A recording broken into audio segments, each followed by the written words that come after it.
If you're just getting into gardening, you've probably heard a lot of people telling you to look up your average last frost date. And you've probably taken their advice and gone online and looked this up on Google or in a gardening book. And you've come away with a date, something like April 15th, April 30th, maybe May 15th, something like that. This seems really straightforward, but how many of you have then gone on to have experienced gardeners in your area tell you, wait, you need to wait 3 to 4 weeks from that date before you plant your frost tender transplants out? That happened to me, so let's solve this mystery together. In this video, I'll give you online resources that are free that you can go to look up better information about your average last frost date. Plus, I'll give you ways to cheat your last frost date and gain those 3 to 4 weeks back. So let's get started. Okay, so I'm here at davesgarden.com. This is the link I want you to go. I'm going to put this link in the description below and go ahead and enter your zip code here and then press go. These are my results, and this is where you're going to see that average last frost date. Now, you take a look right here, April 27th, that's the date that they're telling you is your average last frost, because there's a 50% chance that you have already passed your last frost date, but there's still a 50% chance that you'll have a frost after that date. And so thankfully Dave's Garden kind of walks you through this. It says each winter on average your risk of frost is from October 8th through April 27th. Almost certainly, however, you will receive frost from October 22nd through April 14th.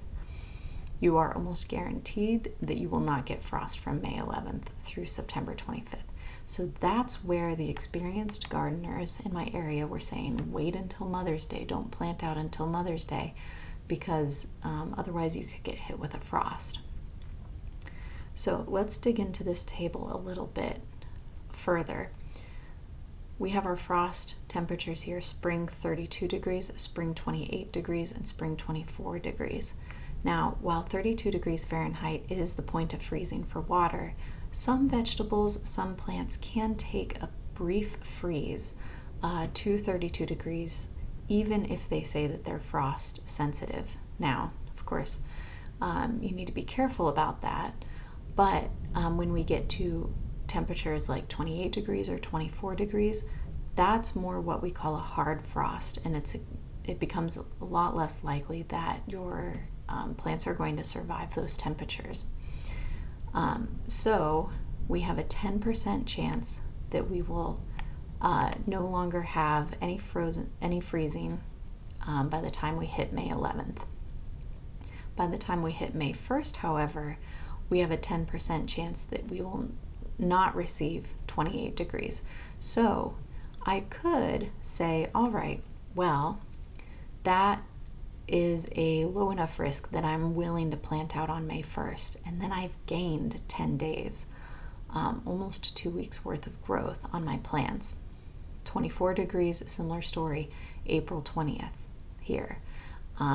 So what you want to think about also, and this is where this chart's going to help, is as soon as you start thinking about things like frost blankets, purchasing and using frost blankets, row covers,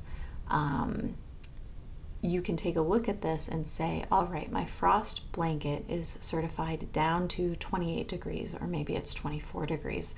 That means that if I plant my plants out on May 1st and I end up getting a freeze down to 28 degrees, I can put that frost blanket over those transplants and they'll be safe.